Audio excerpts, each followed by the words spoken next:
So today I'm going to be making my rose petal and rosebud salve. My rose petals are finally dried. I have them in that paper bag, but the humidity and the weather around here terrible, so I put them on a cookie sheet and put them in my vehicle, and they're finally dried. I got my little bottles here all sterilized. I got my my beeswax, my aloe vera, my vitamin E. I'm going to be using canola oil. I think I'll do some shea butter. I have my little strainer and my coffee filters. But right now my first step is to grind up these petals.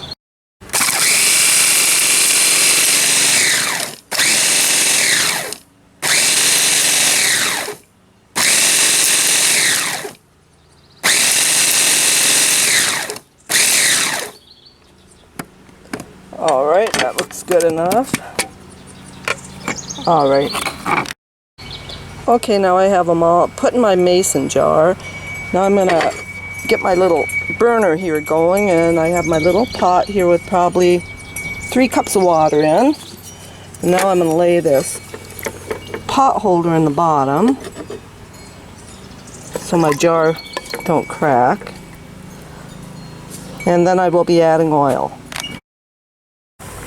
Okay, I add a little more water to this pot so the water level was level with the oil and rose petals in here.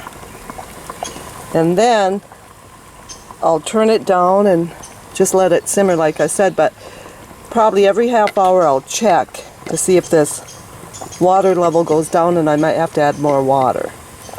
And I could be adding rose scent or beetroot powder for the color, or elk-nut root for the color, but I am just going to go all natural because I have someone who wants to try this because they're going through radiation and chemotherapy and see how it works on their skin. So right now I poured all of the petals and oil out of the mason jar into my strainer with my coffee filter. And now I'm just going to squeeze all the petals and squeeze this really good and get all the juices out, and I'll be right back. Okay, I've got just a little over a cup of that rosebud oil, so now I'm going to add some aloe vera oil. I'm just going to pour some in. And my vitamin E. Just pour some in. Then I'm going to take a little bit of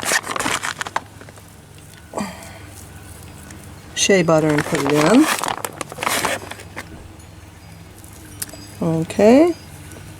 And usually I add about every cup of oil, I add like a 4 to 1 for the beeswax. I mean 4 parts oil to 1 part beeswax, so that looks like it's just about a cup and a half of oil, so I'll probably add a little over 1/4 cup of beeswax if I can get it out of here. Okay, hold on guys. Might be a little more than a 1/4 cup, but I like it nice and firm. So now I'm going to get me a different quart jar right here, a clean one, and put all this in there and reheat it. So right now I have the beeswax and everything in here, and now I just got to wait till it all melts, the beeswax melts, and before I put in the jars. I never knew a video could be so hard to make. Okay, so now the beeswax is all melted in here.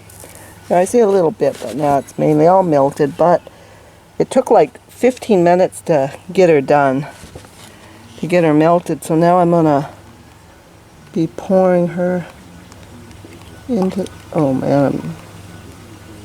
into these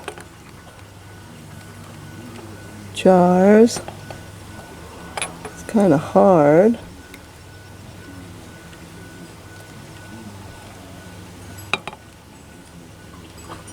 It's nice, kind of rose colored.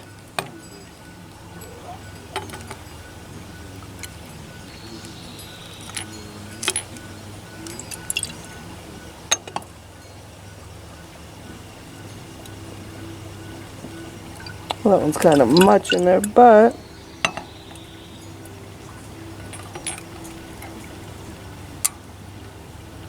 there, I got 1, 2, 3, 7 of them. So yeah, that's how I make my salve. I mean, a lot of people do it differently, but it's good enough for me. Ain't nothing fancy. I'll clean up these bottles once I'm done and make little labels for them. But yeah, then after they cool off, I'll put the covers on them and stuff. But yep, that's how I make my Rosebud Salve. Thanks for watching. Okay, here's how it looks after sitting only like 15 minutes, so it hardens pretty fast. Yeah, it turned out pretty good.